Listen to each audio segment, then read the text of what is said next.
स्त्री प्रत्यय प्रकरण में एक बार पुनः आपका हार्दिक अभिनंदन है। इस वीडियो में जिस सूत्र को हम अध्ययन करेंगे वह सूत्र है वर्णादनुदात्तातोपधात तो नः। वर्णादनुदात्तात तोपधात तो नः। यदि हम इसका वृत्ति प्रयोग देखें तो उस वृत्ति से हमें ज्ञात होता है कि इस सूत्र से गीप प्रत्यय किस अवस्था में किया जाएगा। वृत्ति बताते हैं कि वर्णवाचो यो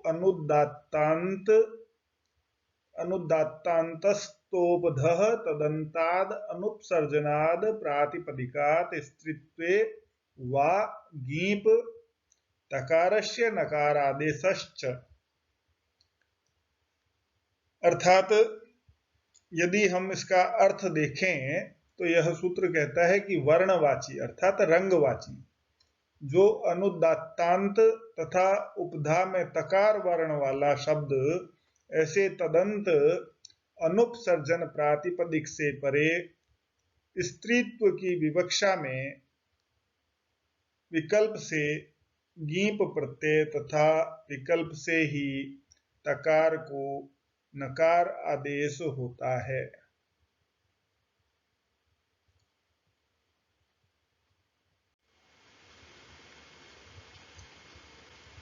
तो यहां पर वर्णवाची अर्थात रंगवाची जो अनुदात्तांत हो तथा उपधा में जिसके तकार वर्ण हो ऐसे तदंत अनुपसर्जन प्रातिपदिक से स्त्रीत्व की विवक्षा में विकल्प से गीप प्रत्यय होता है, साथ ही विकल्प से ही तकार को नकार आदेश होता है। तो तकारांत जो शब्द होंगे वर्णवाची जो उपधा में तकार वर्ण वाला होगा उसको नकार आदेश भी होगा।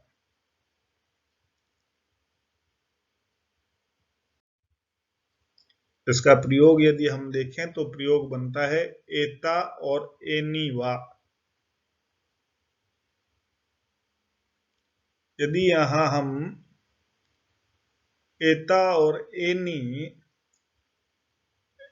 इसको यदि सिद्ध करेंगे तो यहां हमारा मूल शब्द है एत। एत यह वर्णवाची प्रातिपदिक है और उपधा में इसके तकार है और अनुदात्तांत है।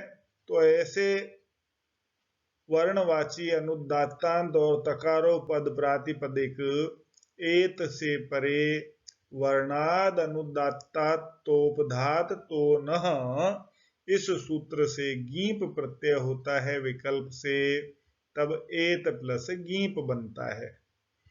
और गीप प्रत्यय के साथ ही सूत्र ने तकार को नकार आदेश भी कहा है, तब हमारी स्थिति बनती है एन प्लस गीप।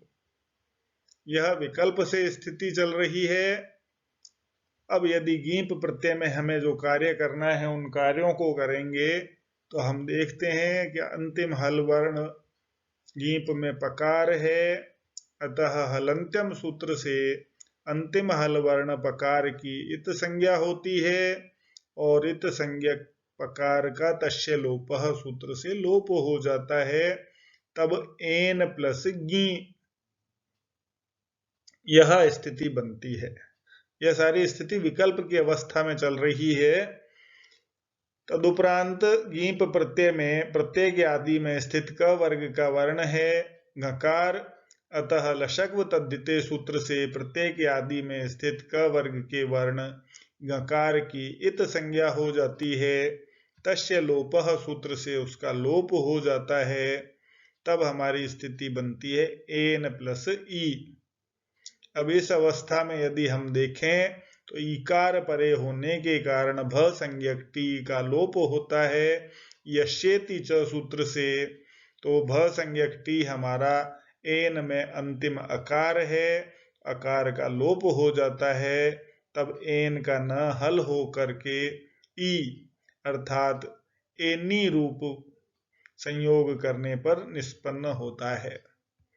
तदुपरांत विकल्प के अभाव में यदि हम स्थिति देखते हैं तो विकल्प अभाव में जब गीप प्रत्यय नहीं होगा तो अदंतत्वाद अदंत प्रातिपदिक से परे स्त्रीत्व की विवक्षा में अजाद्य तष्टाप सूत्र से टाप प्रत्यय हुआ करता है, तब हमारी स्थिति बनती है एत प्लस टाप। टाप में भी वही स्थिति, अंतिम हल पकार है तो अंतिम हल की पकार की इत संज्ञा हो जाती है, तस्य लोप से उसका लोप हो जाता है, तब हमारी स्थिति बनती है एत प्लस टा। एत प्लस टा, इस स्थिति को यदि हम देखें तो प्रत्यय के आदि में ट वर्ग का वर्ण ट है, टकार है, तो सूत्र हमारा कहता है चुटू कि प्रत्यय के आदि में च वर्ग अथवा ट वर्ग का कोई वर्ण हो तो उसकी इत संज्ञा हो। तो यहाँ पर टा में प्रत्यय के आदि में ट वर्ग का टकार है, अतः चुटू सूत्र से उसकी इत संज्ञा हुई। तस्य लोपः सूत्र से उसका लोप हो जाता है, तब हमारी स्थिति बनती है एत प्लस आ। अब यहाँ यदि संधि कार्य को देखें तो अक से परे सवर्ण अच होने के कारण पूर्व और पर दोनों के स्थान पर एक सवर्ण दीर्घ आदेश हो जाता है। अ और आ मिलकर के सवर्ण दीर्घ आ बन जाता है, तब हमारा एक नवीन शब्द बनता है एता। अब यहाँ एता और एनी दो पद प्रयोग हमारे सामने हैं। विकल्प की स्थिति में एनी पद प्रयोग था और टाप की स्थिति में एता शब्द विकल्प अभाव में बना था। अब इनसे पद बनाने की प्रक्रिया प्रारंभ करते हैं, तो वही प्रक्रिया हमारी निरंतर जो प्रारंभ से चलती आई है, सौज समौट इत्यादि सूत्र के साथ सुपह प्रत्यय परश्च और ज्ञाप प्रातिपदिकात, इन सूत्रों से ज्ञियंत तथा आबंत या प्रातिपदिक से परे सुप विभक्तियों में सुऔजस आदि की प्राप्ति होती है। द्वैकयोर द्विवचनैक वचने सूत्र से प्रथमा विभक्ति एक वचन की विवक्षा में हमें सुविभक्ति प्राप्त होती है। जैसा कि हम जानते हैं सौज समौट जो सूत्र है सुप प्रत्यय का, उसमें 7 विभक्तियों के प्रत्ययों का विधान बताया गया है और प्रत्येक विभक्ति में चूंकि 3 वचन होते हैं तो प्रत्येक विभक्ति में क्रमशः एक वचन, द्विवचन और बहुवचन संज्ञा हुआ करती है। द्वित्व की विवक्षा में द्विवचन का प्रयोग किया जाता है, एकत्व की विवक्षा में एक वचन का प्रयोग किया जाता है और विभक्तियां क्रमशः प्रथमा विभक्ति, द्वितीय विभक्ति, तृतीय विभक्ति हैं 3-3 के जोड़े से। अतः प्रथमा विभक्ति एक वचन की विवक्षा में हम कहते हैं कि सुविभक्ति प्राप्त होती है, तब एनी और एता सु यह स्थिति बनती है। अब इस स्थिति में उपदेशेज नुनासिक इत सूत्र से सु चूंकि उपदेश है और उपदेश में अनुनासिक अच भी है ऊकार, अतः उपदेशेज नुनासिक इत सूत्र से उसकी इत संज्ञा हो जाती है। तस्य लोपः सूत्र से इत संज्ञक ऊकार का लोप हो जाता है, तब हमारी स्थिति एनी एता स बनती है। सकार होने के कारण से अलंग्याभ्यो दीर्घात सुतिष्य प्रक्तम हल सूत्र से एनी ज्ञंत शब्द है और एता आबंत शब्द है, तो दोनों ही स्थितियों में सु और ती और सी के अप्रयुक्त हल का लोप हो जाता है। तो यहाँ सु का अप्रयुक्त हल सकार है, अतः सकार का लोप होने पर प्रथमा विभक्ति एक वचन की विवक्षा में एनी और एता यह पद प्रयोग सिद्ध होता है। तो इस प्रकार से अन्य अनेक वर्ण भी हम इन सूत्रों से देख सकते हैं। इसी प्रकार एक अन्य शब्द जो सिद्ध होता है वह है रोहिता और रोहिणी। तो रोहिता और रोहिणी ये दोनों भी वर्णवाची शब्द हैं। रोहित शब्द कहते हैं लाल वर्ण के लिए प्रयोग किया जाता है। इसी प्रकार शेनी और श्वेता शब्द का प्रयोग, पद का प्रयोग होता है। हरित से हरिणी और हरिता ये दो रूप प्रयोग सिद्ध होते हैं। ये सब रंगवाची शब्द हैं। तो वर्णवाची शब्द के अंत में यदि अनुदात न हो तो प्रकृत सूत्र की प्रवृत्ति नहीं होती है। एक विशेष बात ध्यान रखने की यहाँ पर यह है कि अनुदात्तांत यदि नहीं होगा तो वहां पर प्रकृत सूत्र की प्रवृत्ति नहीं होती है।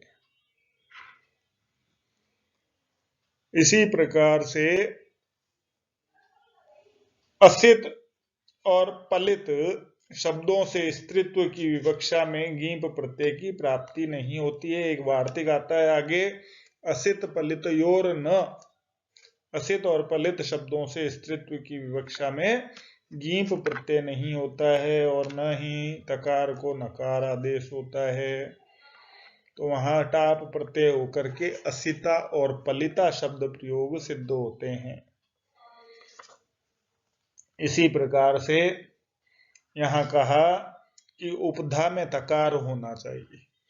तो उपधा में यदि तकार नहीं हो तो ऐसे वर्णवाची अनुदात्तांत होने से भी स्त्रीत्व की विवक्षा में अन्यतो गीश सूत्र से गीश प्रत्यय का विधान होता है। इस प्रकृत सूत्र से गीप प्रत्यय की प्रवृत्ति नहीं होती है।